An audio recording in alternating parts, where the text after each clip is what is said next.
Good afternoon and happy Martin Luther King Day. We are celebrating and committing ourselves to a day on instead of a day off, as our friend Arshay Cooper would say, um, for highlighting ways to increase access and inclusion in rowing. So that's what we're about today with our guest from the Spokane River Rowing Association, Bobby Kaiser. Hi, Bobby. Hi. Hi. I'll go back to my little intro, but I'm really eager to talk to you and see what you're doing at the small but mighty Spokane River Rowing Association. Yes, thank you so much for having me. You're welcome. Yeah, and so that's Bobby is our guest, and Bobby is the DEI chair of the club there.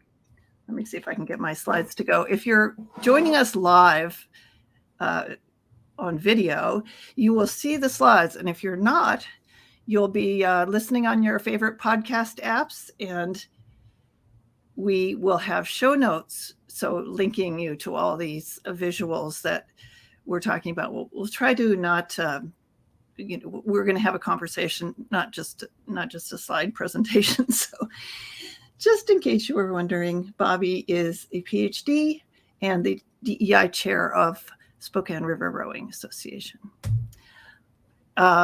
We have a new, Ready Row USA has a new website created by Good Inklings, which is one of our sponsors. And I love it so much. I really love what Laura Williams has done with the website. So it's simply readyrowusa.com. So you'll find all the episodes, show notes, any updates, social media links, and etc. on there. And we are also grateful to our sponsors. These people keep the internet flowing and the lights on and all that good stuff. And they're really nice people, just by them, innately nice. Sykes Rowing, Fabio Selvig is representing them in the US, and also Resolute Racing. He is the director of sales and marketing for Resolute Racing. And so we love both of them, and thank you very much for the sponsorship. Also, Burnham Boat Slings. Everybody that I know has a Burnham cover for their boat, and they make many other accessories. Wonderful company. They are a member of our Customer Service Hall of Fame. We'll be launching a page for that later this month. And as I said, Good Inkling is our web designer. Laura Williams is amazing. Her rates are very reasonable. So if you need particularly a WordPress site, she knows everything about it. In my opinion, she's just the best. I couldn't operate without her. Seriously. Anyway, we love to get those little notification dots on Instagram and Twitter and Facebook. So please use our hashtag, and I won't make you listen to the end, but I hope you do. Ready Row USA is the hashtag, no spaces. And we love to have you subscribe on YouTube and our social media, and then we can let you know when the new episodes are coming. And we also love to have input and feedback from our audience. Let us know what you want to hear about, and you can win if you post this hashtag. So let's bring on Bobby without further ado. Hi. Hi. Hi. And I'll put up your visuals in case you want, and you can just tell me if you want to go back or forward or whatever. But tell us a little bit about how you got into rowing and what Spokane River Rowing is doing to broaden access in that inland Northwest area, which I don't think has a lot of rowing clubs, does it? No, there are a few. There's one in Spokane. There's one a little bit north on Ponderay called Torpa. And there's one in Coeur d'Alene. So there are some. There are definitely some in our waterways. Cool. But actually, the way I came to rowing is actually a great example of inclusion and how it's worked out. I've been a cyclist for a very long time, since I was in my early 20s. And I had a transgender related surgery that prevented me from being on the bike seat for a while.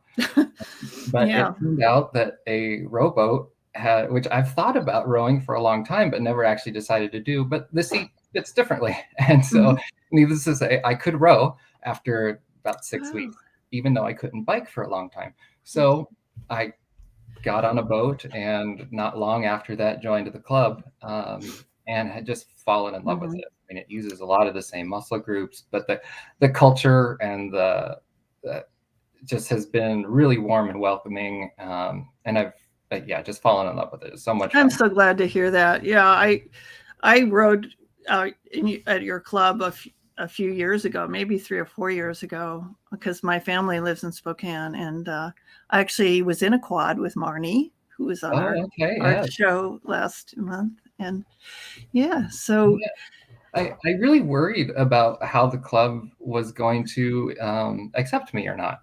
Being in the queer community, I just wasn't sure. I didn't see anything online that said, clearly if they were an inclusive club or not. And so I contacted the president and a few other people. I ended up contacting Marnie, and they were like, "Yes, Bobby, you're absolutely welcome. We're sorry there isn't something online that already says that, but please come join us." And they've been super helpful and really an advocate for me too. We were going to row the head of the lake, which is in Seattle, and being non-binary, there wasn't a category for me to race in, the men or the women, and there isn't anything other. And so we had conversations back and forth to try to figure out, well, what's a good place where I can row? Like, how can we do that? And I was going to be rowing in a double. And so they ended up coming up with a kind of a new category for me. It was kind of an exhibitionary category, which kind of sounded weird, but it was definitely better than any alternative. And they included me in the conversation, so they helped me. And was it announced that this was why, or? Well, it turns out that the weather prevented all the smaller boats from racing, so I wasn't able to participate. Okay, not because of or how. Well, and one thing we were talking about earlier is that U.S. rowing has no alternative gender classification. Right. To register with U.S. rowing, you have to pick a box of either male or female. Yeah, so I believe that there's work on that to change it. So I've been contacting some people over there, but hopefully that can get done soon, because it does create some distress when a person doesn't identify in those categories, to have to choose a box and not know where. So I get it. Yeah. So tell us a little bit about the club itself. And I mean, this is not I being from Spokane, I know it's like 250,000 people, right? It's, it's a small club, and is only masters now, or? Yes, it's only masters. Yeah. There's sort of a limitation because we end up working with the university a bit, and there's some kind of, due to some liability reasons right now, we don't have any youth, but there's a lot of a desire to have a youth program. So that may be in the future. Yeah, and I noticed on your site there's a donation option, and people can contribute, and those are goals to have a youth program and ADA, accessible rowing. Yeah, and we do row on the Spokane River. I haven't mentioned yet, but I really feel it's important to kind of honor the native history of the river that we are rowing on, and the land that we're using. This land was, originally stewarded by people from the Spokane tribe in particular, but also a lot of other tribes in this area, particularly Salish-speaking tribes, used the river and really survived off of the fish in the river, the salmon. And then white people came, took a lot of that, and built dams to create electricity. And those dams really, the salmon population suffered tremendously. And it's affected the way of life of the native people here. So I just kind of want to honor that. It's a rich history, and I mean, do you have any native rowers? Not that I know of, although I haven't been at the club very long, so I honestly Yeah. don't know. But I think that's actually part of the challenge of some DEI work is it would be great if we knew those things, if we knew parts of our identity that we might want celebrated and kind of incorporated in the club in some ways. And one thing I just noticed was we have a comment from someone about U.S. Rowing's gender inclusive policy. So, yeah, they're in great. 10 weeks they will have an expanded gender. Fantastic! I had heard about this at the U.S. RowCon that there was probably going to be something happening. Oh, that's so great to hear. There's a timeline. Yeah. Thank you, And Kate. I'd like to also say hello to our one of our fans, Lily Lively. Lily is always on, and thank you so much for following Ready Row USA. So yeah, and you had mentioned, or we were both on the A Most Beautiful Thing call this morning. I loved what they said about take a step at a time, even if you can't see the whole staircase. I love that. Right. Yeah. Sometimes it's scary, and that fear kind of prevents people from doing anything.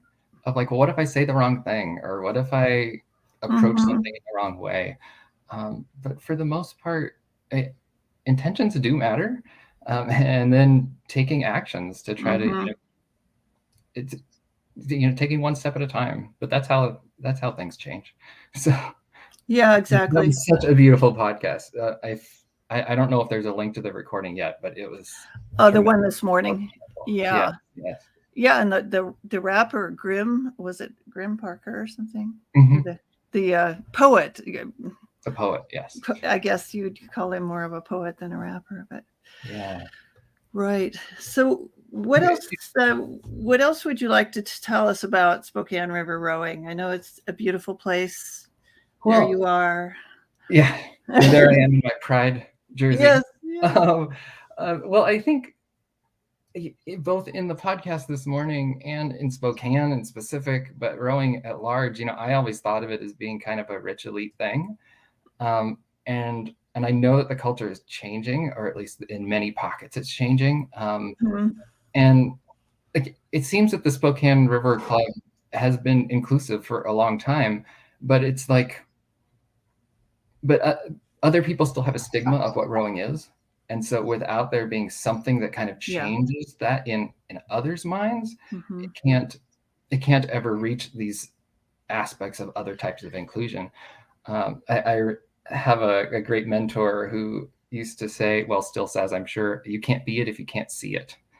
And if you can't see other people in the boat who look like you, you're never going to imagine, oh, I could be in that boat. And so I imagine, I'm pretty new to Spokane, but I would imagine it's been fairly, similar class and group of people, mainly white, mainly middle to upper class. And so it's going to take a lot of intentionality for us to kind of change that and to actually make it accessible to folks. What exactly, I mean, like, as you think of that, what are the steps you're taking? Like, who isn't in our club?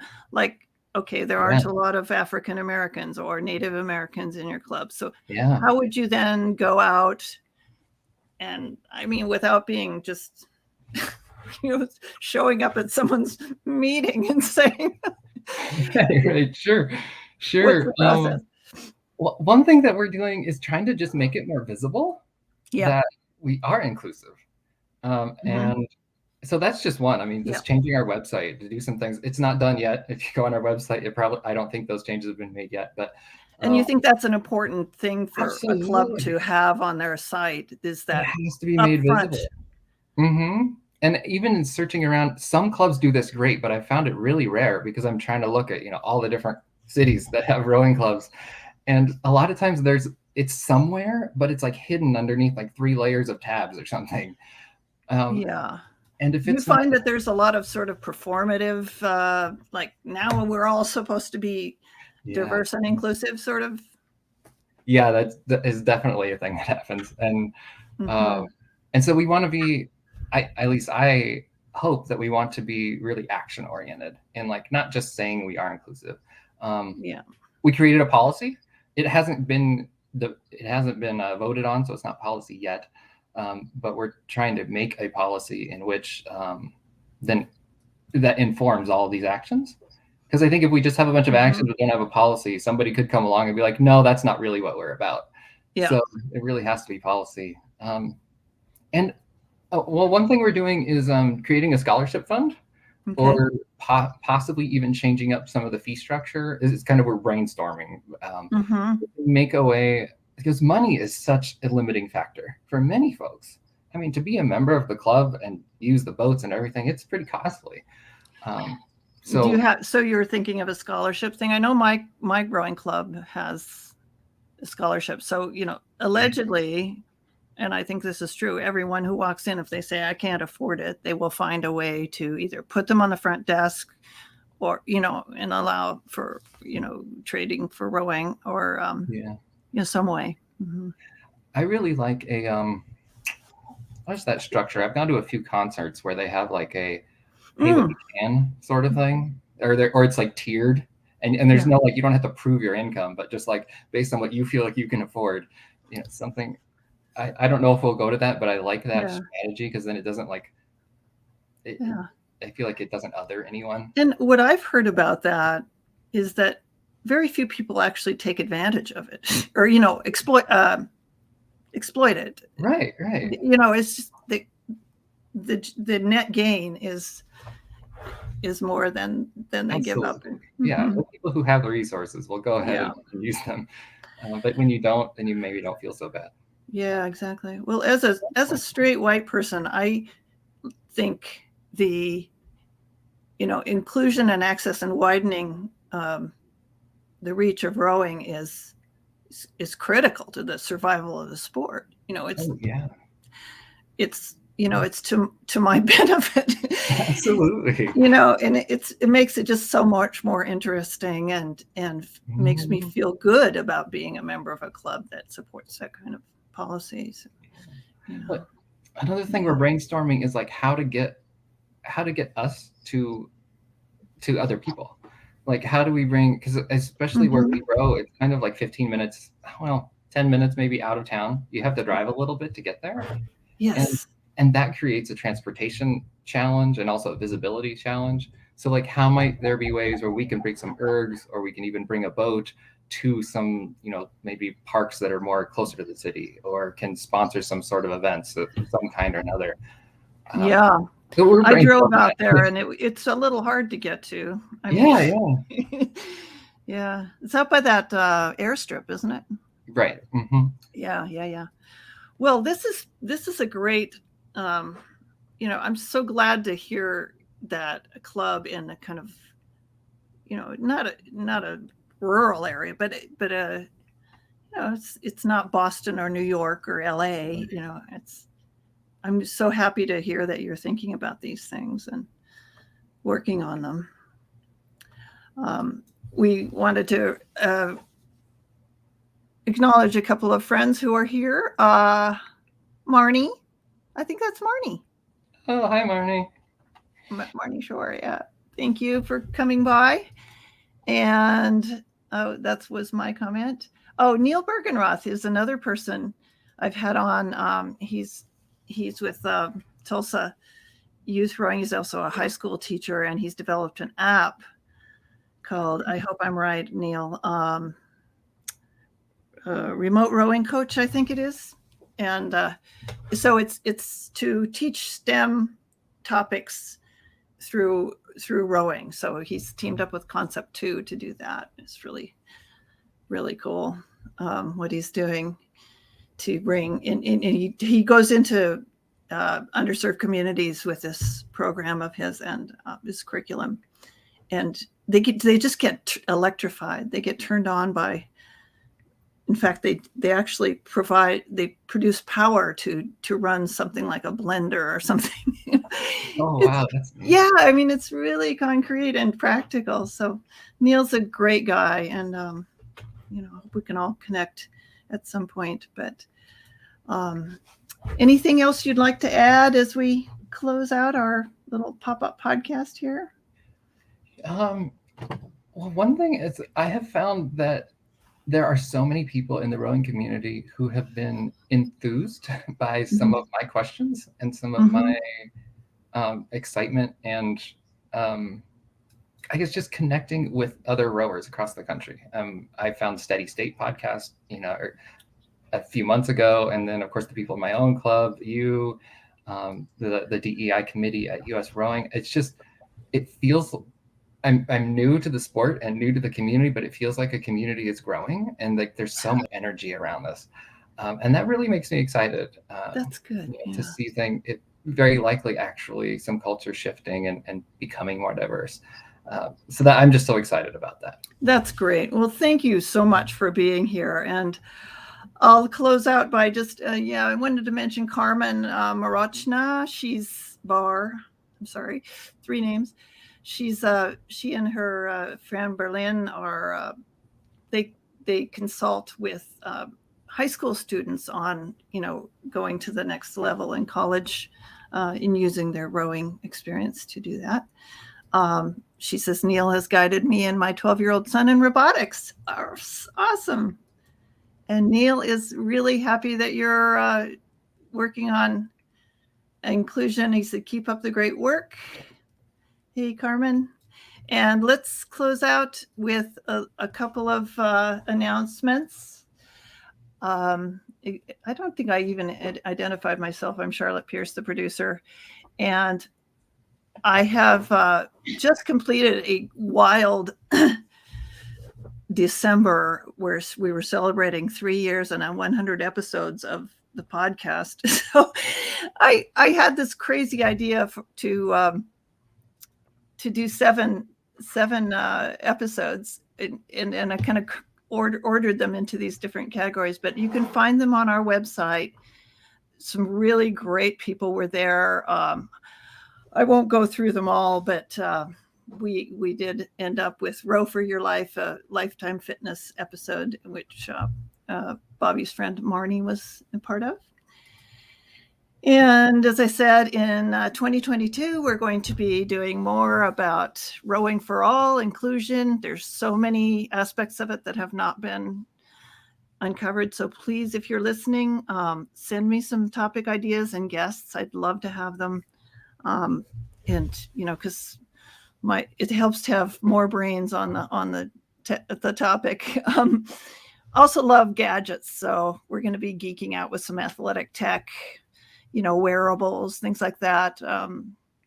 Rowing to recover, I think that's another thing I've uncovered at community rowing where I row. Is a lot of people are there and they have, they row because it helps them heal from their trauma of, whether it's physical, mental, addiction. I would like to include a few more of those, in my presentations in the coming year and our next 100 episodes. Thank you so much, Bobby, and we will we'll be keeping in touch, and let's meet up and hopefully on the US Rowing DEI call. And excellent. Thanks so much for having me. I really enjoyed sharing about what we're doing here in Spokane. Awesome. Great. SpokaneRowing.org. There it is. And we'll see you all on the next episode. I think it'll be in a couple of weeks, and I'm still working on the topic. So watch Instagram or Twitter for the announcement. Thank you so much.